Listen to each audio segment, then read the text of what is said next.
Disfrútenlo. ¿Qué?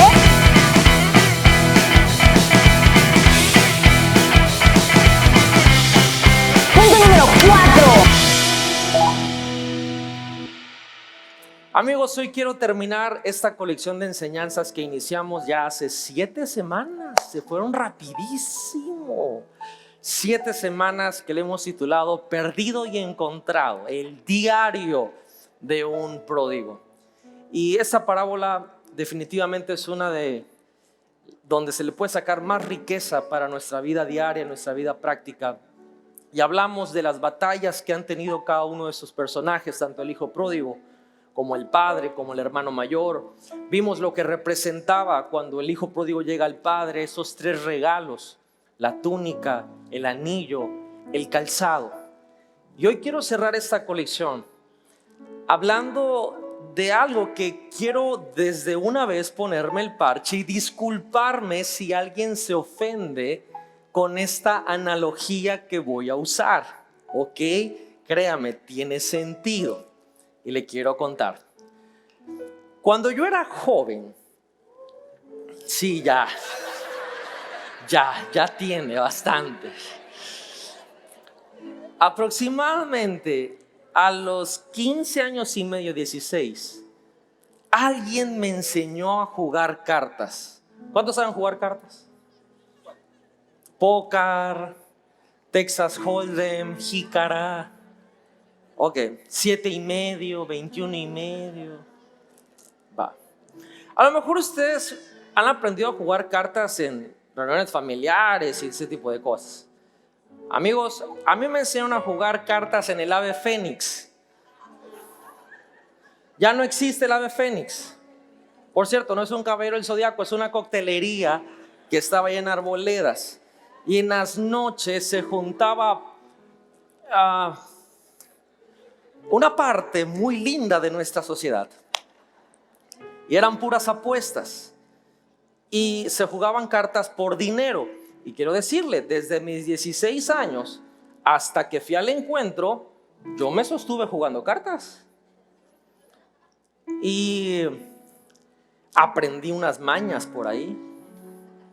De hecho, no tiene mucho, en un diciembre enseñé a mis hijos a jugar cartas. Pastor, sí los enseñé. Tienen que estar listos para todo.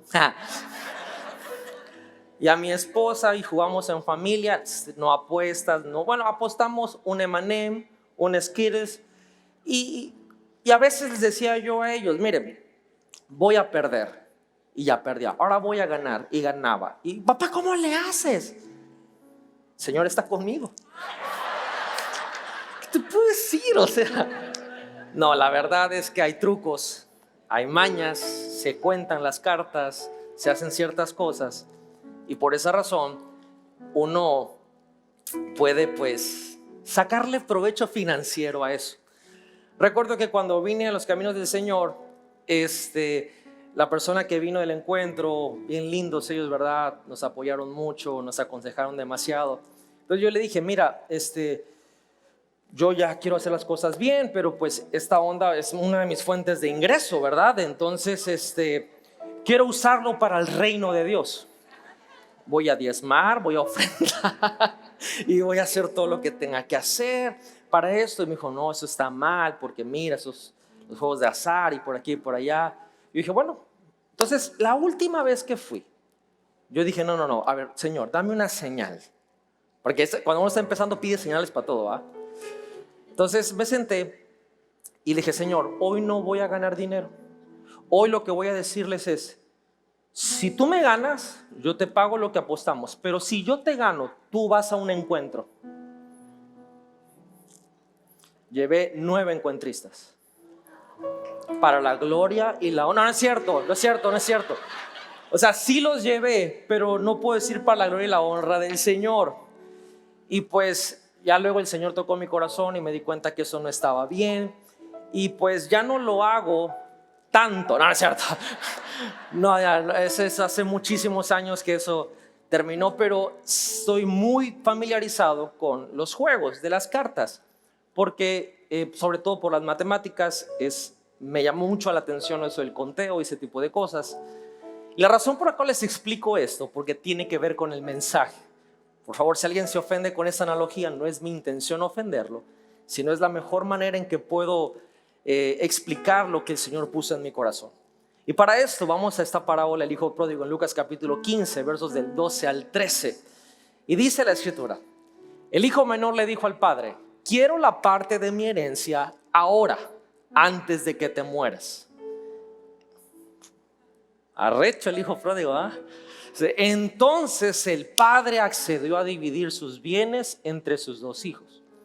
Pocos días después, aquí viene la frase, el hijo menor empacó sus pertenencias y se mudó a una tierra distante, donde derrochó todo su dinero en una vida desenfrenada. Quiero hablarles hoy, y le he titulado este mensaje, la carta comodín y la carta del triunfo. La carta comodín y la carta del triunfo. Acompáñenme a orar, por favor, para que no piense que su pastor solamente es un jugador de póker. Señor, te doy gracias en esta mañana por tu presencia y gracias por esta palabra, Señor, que sé que va a traer dirección a nuestra vida. Sé que va a traer paz, sé que va a traer libertad. Y sé, Señor, que hoy vas a confirmar en nuestro corazón cuánto nos amas. Hoy declaro, Señor, que cadenas se rompen, ataduras, Señor, se quitan de nuestra vida. Y declaro en el nombre de Jesús, por el poder de la cruz del Calvario, que hoy nuestras almas son libres. En el nombre de Jesús. Y todo NG Global dice fuerte. Den un aplauso una vez más a Jesucristo, Rey de Reyes, Señor de Señores. Ok, en ese ambiente quiero explicar primero qué es un comodín. Y esto no solamente se utiliza en las cartas, se utiliza en 20,000 juegos. Pero específicamente en la baraja hay tipos de juegos, no todos, pero hay unos donde se utiliza un comodín. Y por lo general empieza el 2. Hermanos, no son clases de cartas, pero tengo que explicarlo. La carta por lo general más alta en la baraja es el as. ¿Sí sabían eso? Ok. Y entonces, pero el as es como si fuera el 1. De ahí sigue, pues obviamente el 2. El 2 es la carta más baja en la baraja. Pero hay juegos donde se utilizan comodines y se empieza con el 2. Entonces el 2, siendo la carta más baja, cuando es un comodín, eso significa que usted le puede asignar el valor que usted quiera. Puede funcionar como la carta que usted se le reviente la gana que sea para poder armar una jugada que gane la mano. ¿Me di a entender? Ahora, ¿por qué explico esto del comodín? Porque, amigos, siento que si no tenemos cuidado como creyentes, le damos a Satanás una carta comodín en nuestra vida. Y me refiero de que a veces estamos bien, estamos en la iglesia, estamos tratando, echándole ganas, estamos escuchando la palabra, viviéndola, adorando, portándonos bien en casa, estamos siendo generosos, apartamos nuestro diezmo, estamos congregándonos todos los días, pero hay un área en nuestra vida que no se la hemos entregado al Señor. Y aquí estamos jugando con estas cartas bajas en otra área, y Satanás, cuando le damos un comodín en nuestra vida, luego te lo lanza. Y es donde mucha gente dice, de repente falló, de repente cayó, de repente se equivocó. Y la realidad es que, ahorita lo vamos a ver en la historia del hijo pródigo, encontré en su vida ciertas cartas comodín, que aunque Jesús trae una narrativa que nos habla a nosotros, nos podemos identificar. Y lo quiero decir de esta manera. A veces le damos a Satanás la carta comodín en nuestra vida, entendiendo que Él la usa para asignar el valor que Él quiera y así destruirnos.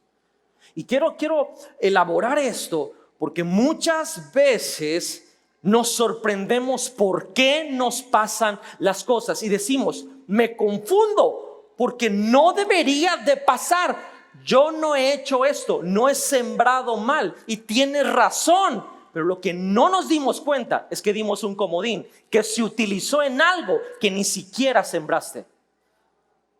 ¿Me estoy dando a entender? Y eso es importantísimo, porque es tan sutil. ¿Sabe cómo le damos cartas comodín a nuestro enemigo, a nuestro adversario? A veces yo escucho a la gente decir, ahora, quiero decir esto. Leti fue la que me ayudó a ver esto en mi propia vida. Y a veces, yo también lo he escuchado en otras personas, decimos algo como esto: no, si me llegaran a mí a hacer algo así, yo ya no llego a la iglesia. Agarraste el comodín y se lo dices a Satanás en la mano. Y hay gente que dice sí, no, es que si me llegara a hacer eso mi esposo, yo me divorcio. Si me llegara a pasar esto, no, si se me pasa esto, no, y esto, si me tocan a fulana, si me tocan a mengano, si me dicen esto, yo, y lo empezamos a expresar. Y mi pregunta es, y ojo, yo estoy aquí en este grupo, ¿por qué diríamos eso? ¿No hemos entendido lo que eso hace a nuestro adversario? ¿Sabes lo que dice Satanás? Gracias por darme el comodín, porque yo estaba atacando a tu marido en 5 áreas, pero que ya que sé que esa es la que te duele, elimino estas 4 y gracias por el comodín.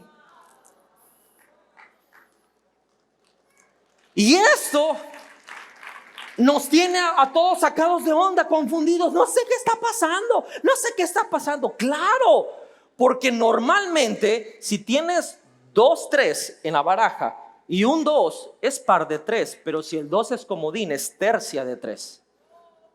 No tiene sentido, pero con el comodín se vuelve el valor que tú le asignes. Y somos especialistas diariamente al Satanás: comodín. No, si mi líder no me responde, yo no voy. Y no te responde.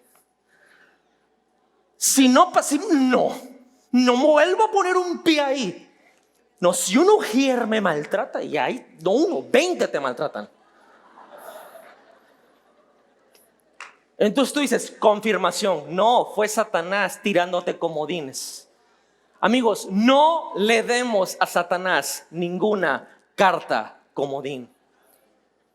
Tenemos que saber que si Satanás tiene una carta para usarla contra nosotros, es porque nosotros se la dimos. Porque, amigos, noticias: Jesús se llevó la baraja hace 2000 años. Hace 2000 años Él levantó la baraja. Y quiero decir que le quitó el poder y la autoridad a Satanás. Colosenses 3 dice que en la cruz del Calvario clavó el acta de los decretos. Y nos gozamos. Pero si el enemigo nos está haciendo estragos, es porque abrimos una puerta y solamente la pudimos abrir porque le dimos a él, a nuestro adversario, una carta en una área para que nos pueda vencer. Entonces, déjame mostrarte áreas en las cuales en esta historia son cartas comodines que el enemigo utiliza para poder llevarse la victoria, y que nos confunde y que decimos, pero ¿de dónde?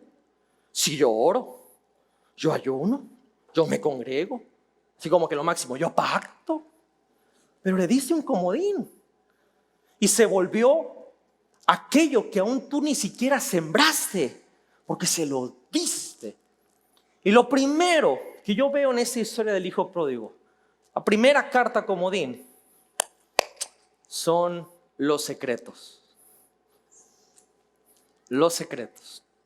Y quiero que lo veamos en la historia. Lucas capítulo 15, verso 11 dice: entonces dijo cierto hombre, tuvo 2 hijos, y el más joven de ellos le dijo a su padre: Padre, dame la porción de bienes que me corresponde. Así que dividió a ellos su sustento. Pero vamos al verso 13. El verso 13, son tan lindos. Dice, esa es la frase: no muchos días después. ¿Cómo dice la Biblia? No muchos días después de que el hijo menor se reuniera todo y viajara a un país lejano, allí desperdició sus posesiones con una vida pródiga. ¿Qué nos dice esta frase? No muchos días después. ¿Qué es lo que nos está diciendo? que esto lo había estado planeando el hijo pródigo. Esto de pedir su herencia antes que él, o sea, es una falta de respeto decirle a tu padre, herédame estando vivo. El mensaje que estamos diciendo es, por favor, muérete, porque ya quiero que me des lo que me corresponde, porque una herencia es cuando el que va a heredar muere. Este muchacho ya estaba planeando las cosas. Esto nos dice lo que estaba sucediendo en su corazón, lo que estaba sucediendo en su mente, que quería recibir esa herencia. Y no lo decía a todo mundo, era un secreto. Yo me pregunto, voltea a ver al que está al lado. Caras vemos, secretos no sabemos. Hay veces que estamos como que súper firmes para la visión óptica y espiritual de todo el mundo, pero por dentro estamos llenos de secretos. Y su secreto que él tenía en su mente y en su corazón es que él pensaba que si tenía dinero iba a ser feliz. Y déjame, por favor, que hablemos tantito de esto de los secretos. Porque los secretos son estos pensamientos que están en nuestra mente, son estos pensamientos también que están en nuestro corazón, son estos dardos también que el enemigo lanza, que quiere plantar, pero sobre todo los secretos son pensamientos que le permitimos al enemigo en nuestra mente construir para que arme un caso en nuestra contra, un expediente completo en nuestra contra. Y es aquí donde Dios en su amor no invade tu libre albedrío ni el mío. Y nuestra mente es el campo de batalla. Y en esta mente pensamos, imagínate que por 24 horas toda la gente a tu alrededor pueda saber lo que tú y yo estamos pensando. ¿Cuántos saldrían de su cuarto? Y arriesgarse a que la gente pueda ver y oír todo lo que estamos pensando.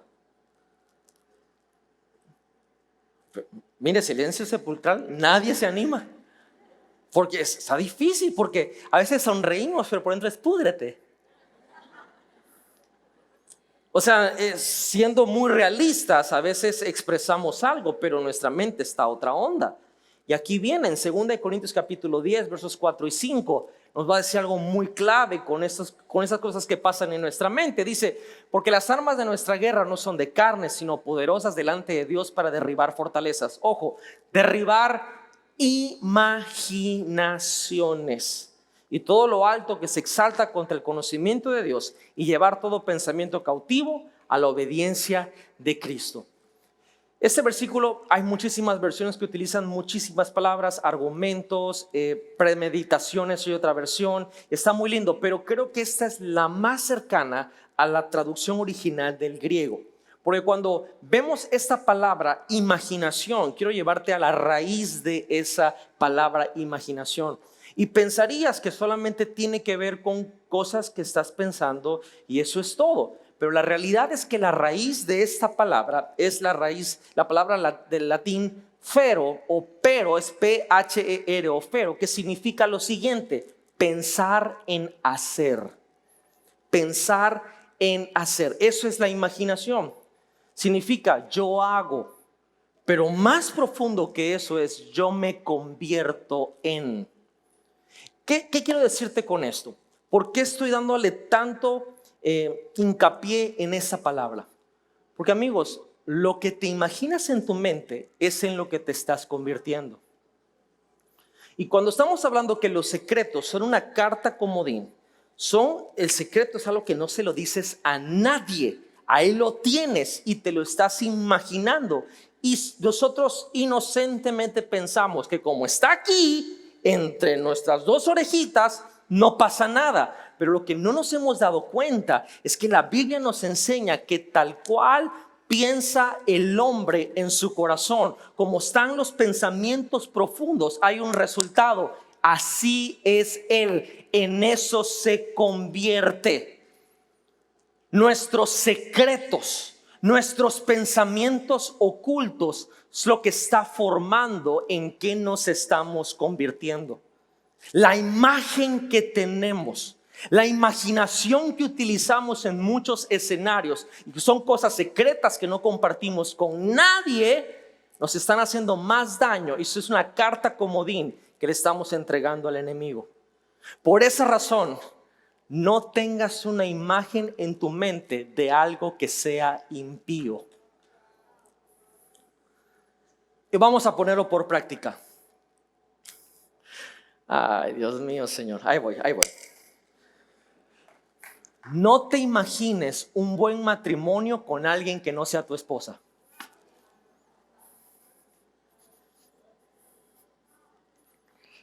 Queremos, es que con esta vieja no puedo, pero con aquella.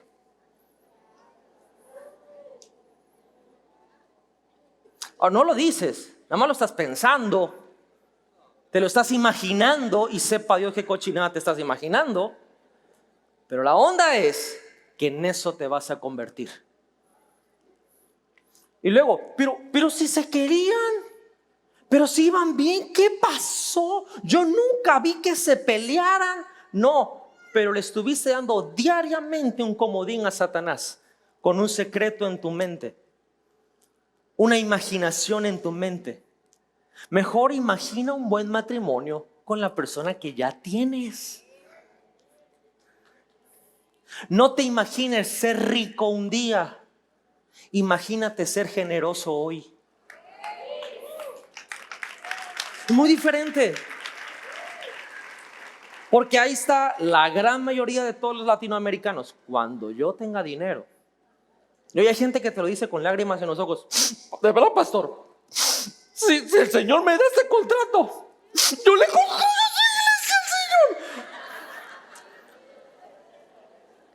Y él le dice, si no le puedes dar a Dios de lo que tienes ahorita, ¿dónde crees que cuando te venga la macro bendición lo vas a dar? Y no, te estás engañando. No te imagines ser rico un día, imagínate ser generoso hoy, porque cuando das recibes más. El hijo pródigo tenía estos pensamientos diferentes a tal punto que le faltó el respeto a su papá, y luego pasando unos días lo juntó todo y se fue. O sea, no lo decía nadie, lo tenía en secreto, y tan pronto recibió los fondos, cumplió su secreto. Tan pronto tuvo el presupuesto para poder tener la vida que él siempre se había imaginado, lo hizo. Amigos, voltea a ver a tu vecino o a tu vecina y te quiero decir algo muy real de esa persona tan bella que tienes al lado. Si no ha pecado en su máximo esplendor, es porque no tiene dinero. Porque a veces no hay presupuesto para pecar. Pero ¿qué tal si tuvieras el presupuesto? Ya tuvieras 3 queridas. Si tuvieras el presupuesto, no llegarías a la iglesia, andarías perdido, porque ya no tienes nada que buscar aquí, según tú. Y déjame mostrarte un poco cómo funciona esto de los secretos bíblicamente. En Génesis capítulo 1, el primer verso de la Biblia, Génesis 1 y 2. Dice, en el principio Dios creó los cielos y la tierra estaba sin forma y vacía, y oscuridad estaba sobre la faz de las profundidades. Y el Espíritu de Dios flotaba sobre la faz de las aguas. Entonces dijo Dios, que haya luz, y hubo luz. Y Dios vio que la luz era buena, y dividió Dios la luz de la oscuridad. Quiero que notes algo. Dios no creó la oscuridad. La oscuridad ya estaba ahí, porque había una ausencia de luz. De hecho, la mayoría de los teólogos creen que es porque Satanás fue lanzado a la tierra y por eso estaba todo desordenado y vacía. Pero lo que quiero que veamos acá es que Satanás vive en la oscuridad. Dios nunca dijo que haya oscuridad. No, Dios dijo que haya luz. Dios nunca dijo la oscuridad es buena. No, Dios dijo la luz es buena. Entonces, entendiendo que Satanás vive en la oscuridad. Mira lo que dice Judas, que solamente tiene un capítulo, el verso 6. Dice, y les recuerdo que los ángeles que no se mantuvieron dentro de sus límites de autoridad que Dios les dio, sino que dejaron el lugar donde pertenecían, y Dios los ha mantenido encadenados de forma segura en prisiones esperando el gran día del juicio. Fíjate, Satanás vive en la oscuridad. ¿Dónde vive Satanás? Y aquí está hablando de los ángeles caídos. Son espíritus demoníacos que también viven en la oscuridad. Así que déjame hacerte una pregunta sencilla. ¿Dónde crees que viven los secretos? Y si viven con oscuridad, ¿con quién viven? Entonces, los secretos de la imaginación de tu mente, ¿quién crees que les está dando forma? Es una carta comodín. Es que mi marido no me pela. Pero ahí está ese del trabajo.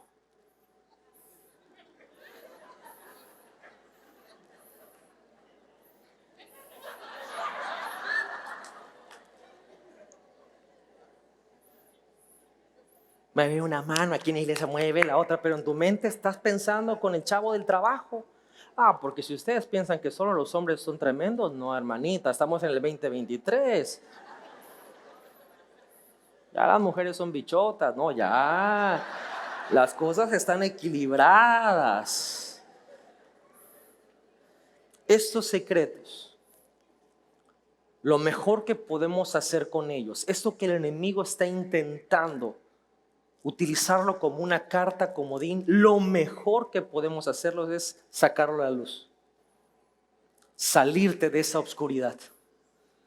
Amigos, cuando tú llegas a tu cuarto, en tu casa o en cualquier lugar, tú enciendes el interruptor de la luz y la luz y la oscuridad no luchan.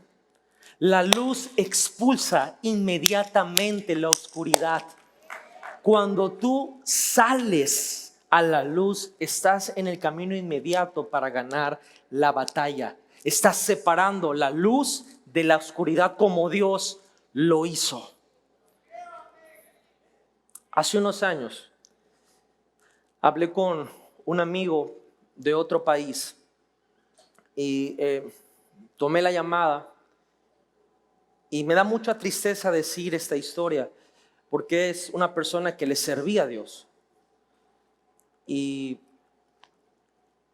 tuvo una falla inmoral muy fuerte en su vida, en su matrimonio, y él me contaba lo que estaba pasando y me decía, Palmer, mira, ¿cómo te explico? O sea, yo sé todas las cosas, sé que esto está mal, pero es que estoy enamorado de esta muchacha. Y le dije, yo te creo. Me dice, es que con ella le he dicho cosas que nunca pude decirle a mi esposa. Y con ella construí cosas, me conecté como nunca me había conectado con mi esposa. Y me lo decía con un tono como que de verdad no es mentira. Yo le decía, te creo. Le digo, y te creo tanto porque te quiero hacer una pregunta. ¿Cuántas veces le dijiste eso que le dijiste a esta muchacha, a tu esposa? No, nunca. Entonces no esperes conectar con alguien con el cual nunca lo intentaste. Y decía, y me daba, pero es que nunca se daba y esto y el otro. Dije, no. ¿Cuántas veces estando con tu esposa te imaginaste estando con esta muchacha? Algunas veces. Ahí empezó, le dije. Ahí fue la carta comodín. Cuando te empiezas a imaginar en secreto algo que si dices, eso, o sea, no. Es aquí, hombre, es mi mente. En lo que piensas te conviertes. Este hijo pródigo tenía todo. Caramba, nos dando Jesús una ilustración que este padre tenía una hacienda cacaotera allá en Comalcalco y Paraíso. Tenía de todo, tenía ganado, tenía riqueza. Imagínense que dividió los bienes a los dos y todavía seguía estando billetudo. Así de rico es nuestro padre.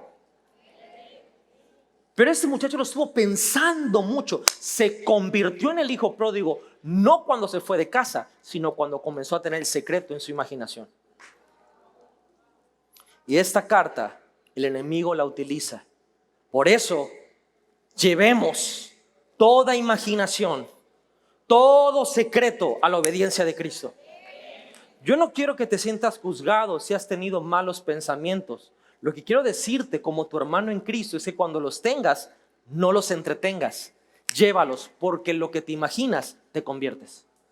En lo que piensas te conviertes. Y ese pensamiento que se vuelve un secreto, que vive en la oscuridad, es una carta comodín que le estás dando a Satanás para que te gane la mano. No la mano se le llama cuando es la jugada. Si todos mis hermanos acá son santificados, santos, nunca pecaron, entonces tengo que explicarle la vida pródiga de uno que tuvo. Diga conmigo, los secretos. Ahora, cuando te digo, sácalo a la luz, yo no te estoy hablando que hables de los secretos de tu vecina, de tu hermano, discípulo, son los tuyos. El pastor dijo, mi pecho no es bodega. Ahí va. Fulana, no hermano, deja que cada quien saque los suyos. Porque eso ya no se llama libertad, se llama chisme. Quiero dejar eso bien en claro, ¿ok? ¿Ok? ¿Cuál es otra carta comodín que veo en esta historia? Obviamente, el pecado. El pecado. Ahora sabemos que el hijo pródigo pues era un gran pecador, ¿verdad? Porque la Biblia dice el hijo pródigo, ya definimos en la primera enseñanza que la palabra pródigo significa vivir perdidamente, sin restricciones, sin moderación. O sea, era una persona que estaba teniendo una vida totalmente descarriada. Pero quiero hablarte de lo que hace el pecado en nuestra vida, cómo el Satanás lo utiliza como esta carta comodín. Y para esto vamos a utilizar una historia en el Antiguo Testamento, en Génesis capítulo 25. La historia de Jacob y Esaú. Dice, cierto día, mientras Jacob preparaba un guiso, Esaú regresó del desierto agotado y hambriento. Esaú le dijo a Jacob, me muero de hambre. Por cierto, voy a hacer un paréntesis. En esos últimos días he tenido un ataque muy fuerte del enemigo en muchísimas áreas, pero gracias a Dios todo torna para bien. Y el Señor me ha estado hablando de hablar de lo que es el burnout, de lo que es estar totalmente quemado y agotado existencialmente, emocionalmente, en todas las áreas de la vida. Yo y la palabra Ceci, la pastora Ceci me dio una palabra hoy de parte de Dios que creo que le está dando forma a esto, y quiero decirles en las próximas semanas vamos a traer lo que va a traer mucha libertad a la vida de la iglesia. Pero digo, porque eso es una historia igual que tiene que ver con eso. Cierro paréntesis. Me muero de hambre, dijo Esaú. Dame un poco de ese guiso rojo. Así es como Esaú obtuvo su nombre Edom, que significa rojo. Muy bien, respondió Jacob, pero dame a cambio tus derechos de hijo mayor, o sea, tu primogenitura. Mira, me estoy muriendo de hambre, dijo Esaú. ¿De qué me sirven ahora los derechos de hijo mayor? Pero Jacob dijo, primero tienes que jurar que los derechos de hijo mayor me pertenecen a mí. Así que Esaú hizo un juramento. Otro paréntesis, o sea, eso que dicen que Jacob lo engañó no es cierto. Yo aquí estoy viendo que claramente se la cantó y le dijo y el otro accedió. Porque aquí le pasó lo que nos pasa. ¿Cuántos tienen hijos? Chiquitos. Cuando están, para quitártelo encima. Sí, oye, lo que quieras ya, hombre, ya. O sea, porque ahora los nuevos papás dicen, no, mis hijos los voy a criar, no iPads, no teléfonos, porque esas cosas les queman el cerebro. A los 8 o 9 meses ya no lo soportas, toma el bendito aparato y ya cállate. Algo así le pasó a Esaú. Dijo, ¿saben qué? Yo me estoy muriendo de hambre, estoy cansado, ¿de qué me sirve la primogenitura? Le jura sus derechos de hijo mayor a su hermano Jacob. Entonces Jacob le dio a Esaú el guiso de lentejas y algo de pan. Esaú comió y luego se levantó y se fue. Así mostró desprecio por sus derechos de hijo mayor. Esta historia es increíble y hay mucho más de lo que podemos leer solamente en las páginas de la Escritura. Porque en el Nuevo Testamento, en Hebreos, la palabra de Dios cita lo siguiente: no seas como Esaú, que por un bocado de comida despreció su primogenitura, sus derechos de hijo mayor. Y quiero explicar cuáles son los derechos de hijo mayor en la cultura judía. Esto era tan fuerte que el hijo mayor, amigos, él podía pedir prestado dinero solamente a su nombre. No tenía que traer garantía de nada, aval de nada. El hijo mayor automáticamente se convertía en un anciano de la ciudad. El hijo mayor, cuando tocaba la herencia, siempre le tocaba el doble, y a los otros una parte proporcional mucho más pequeña. Ahora, esta parte de la primogenitura no era algo solamente financiero, sino lo más importante es que tenía que ver con el honor de la familia. Él preservaba el derecho y el apellido de la familia. Y Esaú abandona esto por un plato de lentejas. Es una historia muy conocida. Y eso es increíble porque la Biblia aquí nos hace un énfasis que nosotros cambiamos nuestra primogenitura por un apetito carnal. Y la mayoría de nosotros pensamos lo siguiente: no, va a ver, pastor, yo nunca renunciaría a mi primogenitura espiritual por un tamalito. Jamás.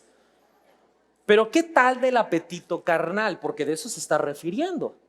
Porque tristemente yo conozco a mucha gente que ha renunciado muy fácilmente por una gratificación inmediata.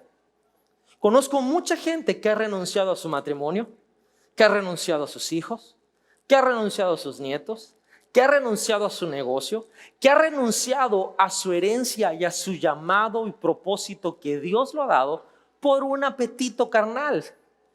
Y de eso es lo que la Biblia nos está hablando en este tiempo. Amigos, por esa razón, quiero explicarles lo que hace el pecado.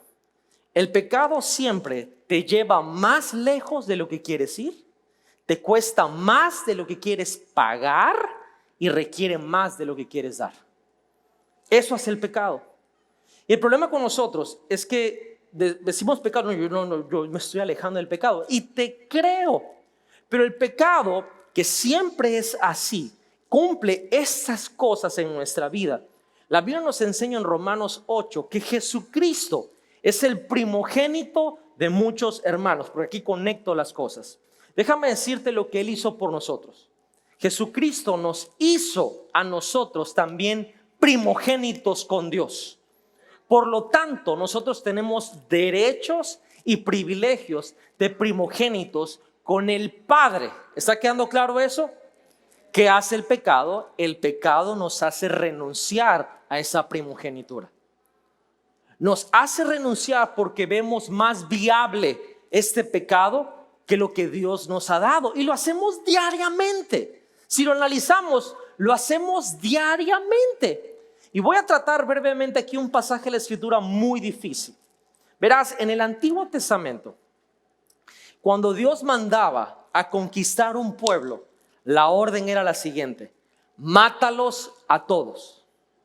Mata aún a los niños y a los bebés que están siendo amamantados. Y uno dice, qué bárbaro, qué crueldad de Dios. Pero ¿por qué a los niños? Bueno, para que entendamos el contexto, para que lo apliquemos a nuestra vida, tenemos que saber un par de cosas.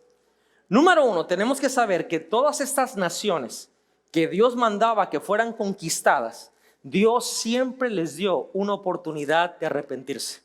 Dios se las dio a través de José, primeramente cuando estaba como gobernador de Egipto, a través de Moisés, a través de Josué, a través de los jueces, a través de los profetas. Y cuando vino el tiempo de los reyes, les dijo, vayan con los amalecitas y mátenlos a todos, maten su ganado, ni que el ganado quiere, los niños de pecho. Dios les había dado esta oportunidad de arrepentirse, pero ellos dijeron, no, yo no quiero nada con ese Dios de Israel. Yo voy a seguir adorando los ídolos que yo adoro, a Dagón y etcétera, etcétera. Y cuando Saúl, el primer rey de Israel, Dios le da esta orden, Dios conquista, pero no los mata a todos. Deja la realeza, a los nobles y por supuesto al ganado. Esa es la segunda cosa que tienes que saber. ¿Sabes qué le pasó a Saúl en su vida? Toda su vida de rey tuvo una lucha con esos amalecitas. ¿Sabes cómo murió Saúl? En una batalla con los amalecitas. Entonces uno dice, ¿por qué Dios diría, mata a los pequeños? Amigos, porque en referencia al pecado, porque los más pequeños crecen. Verás, tú piensas que tienes un pecadito. Yo viento madre, pecadito. Yo me echo un tabaquito, una mentirita.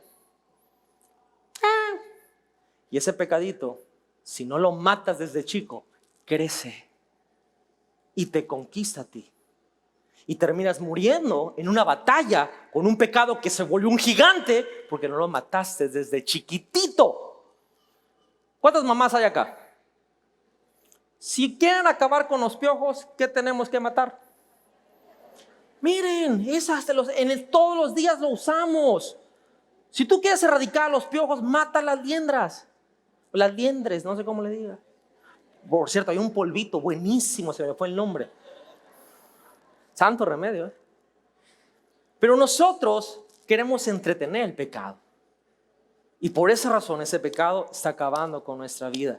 Es una carta comodín, bajita. Yo le grito a la gente en mi casa. Es normal, porque así crecí. Una carta comodín. Un día le vas a gritar a alguien que no es tu hermano, que no es tu hijo, que no es tu pariente. Y él no te va a aguantar lo que te aguantan en casa. Y te van a reventar la boca y vas a quedar en vergüenza. Y tú vas a decir, Dios mío, me has desamparado. Satanás dijo, no, aquí tengo la carta comodín, que nunca refrenaste tu lengua y por eso te avergoncé en público. El pecado es una carta comodín que Satanás utiliza para poder vencernos en muchas áreas y no nos hemos dado cuenta. Ay, hombre, es que no nos hemos casado, pero aquí estamos dándole durísimo el traste. Piensa analogías esas, ¿verdad? Todas tabasqueñas. Y uno dice, ay, pero nos amamos. Discúlpame, es pecado. O sea, yo no quiero andarme a que soy el cura, que no. O sea, la Biblia, la fornicación es pecado. Es una carta comodín que le estás dando al enemigo, aunque te ames. Bueno, si tanto te amas, cásate, caramba. Ministerio público. Pastora Mireya, bodas colectivas. De una vez. Pastor Salvador ahí, va a empezar otra vez el curso. Déjale, o sea, aguanta y báñate con agua fría. Ponga alabanza esa de que para que quemes calorías y se te baje un poquitito la onda esa. Ay, pero es que nos amamos. Y cuando te cases, va a venir golpe tras golpe tras golpe. Señor, ¿dónde estás? Y el Satanás así repartiendo las comodines. ¿Te acuerdas la fornicación? ¿Te acuerdas? Y nos enojamos con Dios cuando nosotros somos lo que... ¡Ala, Señor, eres un tramposo! Y tú dando los comodines a Satanás con el pecado. Sí me estoy dando a entender a veces qué tan ilógicos somos en nuestra vida porque no logramos dar cuenta. Somos nosotros mismos los que nos estamos auto boicoteando en nuestra propia vida, dándole al enemigo cartas comodines. Pero a ver, respire conmigo. Ahora ríase porque ya lo veo tenso. Cada vez lo veo así como que en la silla así. Uy, aquí ahora termina el chelito porque sintiendo lo duro sino lo tupido. Ya voy a terminar. Los secretos, el pecado y por último, la vergüenza. Y verá, eso es algo que precisamente parece muy pequeño. Pero me he dado cuenta, sobre todo en mi historia del hijo pródigo y en mi historia personal, que la vergüenza es una carta comodín que le damos al enemigo. Y la razón por la cual digo esto, amigos, es porque creo que no me van a dejar mentir. La vergüenza es el resultado de una caída. La vergüenza es el resultado de que fallamos, de que no lo hicimos bien. ¿Recuerdan los primeros personajes de la Biblia, Adán y Eva? Cuando ellos fallaron, ¿qué pasó? Cuando ellos pecaron, sintieron vergüenza. Es lo primero que vino a sus vidas. Al sentir vergüenza, se escondieron de Dios. Ahora, no tenían ninguna razón para esconderse de Dios. O sea que por un momento quiero que nos imaginemos. Dios lo sabe todo, por supuesto, es omnisciente. Pero la Biblia dice que Dios también es una persona. La Biblia nos dice que Dios es alegre, pero también la Biblia nos dice que Dios a veces se aflige y se duele. ¿Cómo crees tú que se sintió Dios cuando llegó al huerto a caminar en el jardín como lo hacía de costumbre y Adán y Eva se escondieron? Cuando Él nunca le había dado una razón a sus hijos para que se escondieran de Él. Nunca le había dado una razón a Adán y Eva para que le tuvieran miedo. Pero ellos dijeron, cuando los encontró Dios, teníamos miedo, así que nos escondimos. ¿Pero por qué? Porque nos avergonzamos. Sabíamos que estábamos desnudos, así que nos escondimos. Y Dios dijo, ¿quién les dijo eso? Nos sentimos avergonzados. Fue la primera vez que el ser humano sintió vergüenza. Y amigos, me atrevo a decir que desde aquí hasta acá, todos hemos pasado un momento de vergüenza. Cada persona se ha sentido avergonzada en alguna área. Y déjame hablarte del hijo pródigo, porque de aquí estamos sacando esas cartas. Piensa en esto. El hijo pródigo regresa a casa. Lo recibe el padre. Le hacen una fiesta. Pepe, para atrás. Y Pepe, toda la fiesta del hijo pródigo. Matan un becerro. Se termina la fiesta. Ahora yo quiero que te preguntes, ¿cómo crees tú que se sintió el hijo pródigo cuando terminó la fiesta? ¿Cómo crees tú que se sintió el hijo pródigo el resto de su vida? Y quiero que leamos entre líneas la historia, porque no estoy diciendo que él tuvo una vida triste o que tuvo un problema con esto, pero lo que yo sí te puedo decir es que en mi propia vida esto sí ha sido una batalla.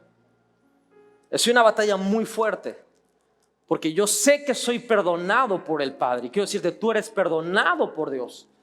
Y sé que el Padre me recibe. Y sé que Él puso esa túnica de justicia para tapar mi vergüenza. Pero si soy muy sincero, y que si algunos de ustedes se van a identificar conmigo, me siento avergonzado de cosas que viví en algún momento. Me siento avergonzado de cosas que dije. Me siento avergonzado de cosas que hice. Aquí hay otra cosa. La gente no piensa en esta historia, pero el hijo pródigo regresa a casa, le hacen una fiesta. Pero amigos, su herencia se ha ido. Lo derrochó todo, lo perdió todo. No pensamos en eso. Porque creemos, es genial, lo regresó el padre. Sí, pero se perdió. Su relación con el padre se estableció, sí, pero su herencia desapareció. O sea, imagínate, el hijo pródigo al otro día después de la fiesta se levanta y dijo, llegó a los bares con las prostitutas y dijo, oigan, ¿qué creen? Ya me arrepentí. Así que yo soy el hijo pródigo de Lucas 15, ¿no lo han leído? O sea, quiero que me regresen todo lo que les pagué en el bar, a las prostitutas, regrésame toda la tarifa que te di y toda la... ¿Ustedes creen que el dueño del bar dijo, ay, claro que sí, te arrepentiste, cómo no? Aquí está todo lo que dejaste en mi bar. ¿Ustedes creen que hicieron eso los dueños de los bares? Claro que no, eso se perdió, eso se desapareció. Y amigos, es lo que estoy diciendo. Sí somos perdonados, sí regresamos a la casa del Padre, pero la realidad es que a veces tenemos que lidiar con cosas que vivimos en nuestra vida pecaminosa. Yo no sé ustedes, pero a veces yo trato con imágenes cosas que mi esposa nunca ha tenido que lidiar porque no fue tan mala como yo. Tengo que lidiar con cosas que yo nunca debía haber visto, cosas que nunca debía haber hecho, cosas que nunca tuve que ni siquiera abrir mis labios para decir. Lucho con esto, tengo recuerdos. Y sí puede ser sanado, sí puede ser restaurado, puedes tener una vida genial y alegre. El día de ayer me la pasé todo el día con mi hijo. Es un personaje, Rodri, me encanta pasar tiempo con él. Y hablamos muchísimo y convivimos muchísimo. Y de verdad el pobre ayer tuvo una consejería en la madrugada, no se dormía. Decía, papá, ¿qué vamos a hacer? O sea, ¿vas a ir bien? ¿En qué? O sea, hijito, ya duérmete, Pokémon. O sea, ya. O sea, vivo alegre, vivo feliz. No vivo con vergüenza, pero no puedo mentir en decir que tengo una batalla. No sé si alguien puede relacionarse conmigo en ese aspecto, porque hay dos tipos de vergüenza: aquellos que lidiamos con el orgullo y aquellos que lidiamos con la inseguridad. El orgulloso se siente avergonzado, pero el inseguro también se siente avergonzado. Y esto es una carta comodín que también le damos al enemigo. Es algo que el enemigo puede utilizar en nuestra contra. ¿Por qué razón? Satanás lo sostiene porque él sabe que a veces sentimos esa vergüenza y tan pronto empezamos a hacer algo por Dios, tan pronto empezamos a servirle a Dios, Satanás dice, así que te vas a levantar, aquí te voy a sacar tu pasado para que todo el mundo lo sepa. Aquí voy a sacar las cosas que hiciste para que la gente vea la clase de persona que tú eres. Que ya no eres eso, pero Satanás así lo maneja. ¿Quieres servirle a Dios realmente? ¿Quieres ayudar a otras personas? Ok, que no se te olvide que tú eras esto. Y te tira la carta comodín. Y hay mucha gente que tiene todas las ganas de hacer las cosas bien, pero por ese comodín de la vergüenza dicen, no, mejor no. Aquí mejor tranquilos. Así no le hago daño a nadie. ¿Cuál es la respuesta? ¿Qué hacemos con esas cartas comodín? ¿Qué hacemos con los secretos en nuestra imaginación? ¿Qué hacemos con el pecado? ¿Qué hacemos con la vergüenza? Hebreos capítulo 12. La Biblia nos empieza a dar la respuesta para todo esto. Dice, por lo tanto, ya que estamos rodeados por una enorme multitud de testigos de la vida de fe, quitémonos todo peso, todo secreto, toda vergüenza, todo pecado que nos impida correr, especialmente el pecado que tan fácilmente nos hace tropezar. Y corramos con perseverancia la carrera que Dios nos ha puesto por delante. Esto lo hacemos al fijar la mirada en Jesús, el campeón que inicia y perfecciona nuestra fe. Debido al gozo que le esperaba, Jesús soportó la cruz, sin importarle la vergüenza que ésta representaba. Ahora estaba sentado en el lugar de honor junto al trono de Dios. Despojémonos de ese peso, despojémonos del pecado. Pastor, me encantaría despojarme de esos secretos, me encantaría despojarme del pecado, me encantaría despojarme de la vergüenza, pero ¿a dónde voy? ¿Dónde corro? ¿Cómo le hago? Verán, me encanta, estos son mis versos favoritos en 1 Corintios capítulo 1, verso 18, dice, el mensaje de la cruz es una ridiculez para los que van rumbo a la destrucción, pero nosotros, dile que está al lado, nosotros, vamos, dile a otra persona, nosotros, dile al de atrás, nosotros, sacúdele el pelo al de adelante, no vaya a tener peluquín, con cuidado, dile, nosotros, que vamos en camino a la salvación, sabemos que es el poder mismo de Dios. ¿Cómo me deshago de estas cartas comodines que tiene Satanás contra mí? Amigos, ve a la cruz. Ve a la cruz. Verás, nosotros pensamos, en una semana vamos a celebrar esto, pero pensamos que la cruz solamente representa salvación. Y sí, nos salvamos en un comienzo y nacemos de nuevo. Es un nacimiento espiritual, es una obra que Dios hace, pero como creyentes que vamos en camino a la salvación, nosotros creemos que la cruz es el poder mismo de Dios. ¿Qué significa eso? Sigo llevando mis secretos a la cruz. Sigo llevando mis pecados a la cruz. Sigo llevando mi vergüenza a la cruz. Y eso es algo que Jesús dijo en referente a la vida cristiana. Dijo, toma tu cruz todos los días y sígueme. Ahora entendamos lo siguiente. En el momento que Jesús dijo eso, la cruz no tenía honor. Hoy tenemos joyas con cruces. Tenemos decoraciones con cruces. Porque hoy la cruz tiene honor. Y cuando recordamos lo que Jesús dijo, toma tu cruz y sígueme, en ese tiempo era algo vergonzoso, era un símbolo de vergüenza. Sin embargo, es como si Jesús te dijera, mira, vete a la horca y desnudo y que todo el mundo vea tu desnudez y avergüénzate. En ese momento era algo muy difícil, pero hoy cuando Jesús se dice toma tu cruz, te está diciendo toma la gloria que yo logré en ese sacrificio. Toma el poder que hay en la obra redentora de ese madero. Así que te quiero decir lo siguiente: la cruz sigue siendo la respuesta.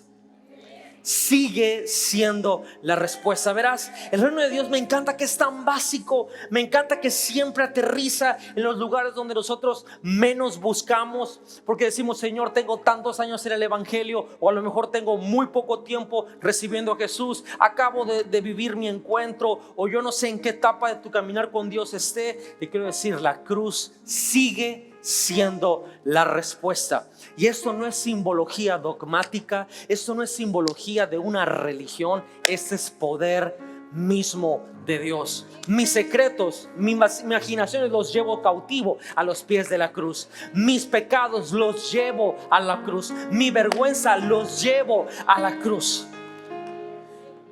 Y utilizando esta analogía de la baraja y que la carta comodín y toda esa onda, y discúlpeme si he ofendido a alguien con esta analogía, necesita saber lo siguiente: quizás Satanás sostiene esa carta comodín, pero Dios sostiene la carta del triunfo, y es la cruz. Es la cruz. Es la cruz. Es la cruz. Me encantaría que esto lo pudiéramos recibir en nuestro interior, porque no tienes ni idea del poder que tiene en nuestra vida diaria, en nuestro lunes, en nuestro martes, en nuestro miércoles.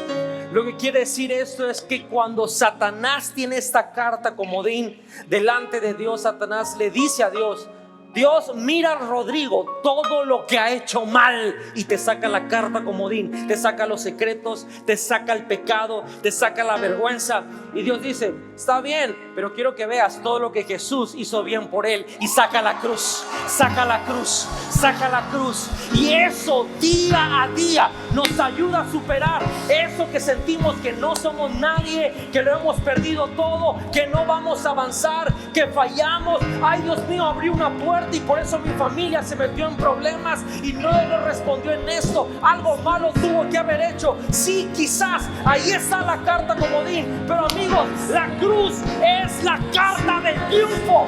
La cruz es la carta del triunfo, y por esa cruz tenemos vida, por esa cruz tenemos libertad, por esa cruz podemos levantarnos una vez más, por esa cruz podemos regresar a la casa del Padre, por esa cruz puedes levantar tu cabeza el lunes, por esa cruz tu matrimonio puede ser restaurado, por esa cruz puedes salir adelante, aunque te haya dejado tu papá, tu mamá, tu esposa, tu esposo, tus hijos. La cruz es el poder de Dios.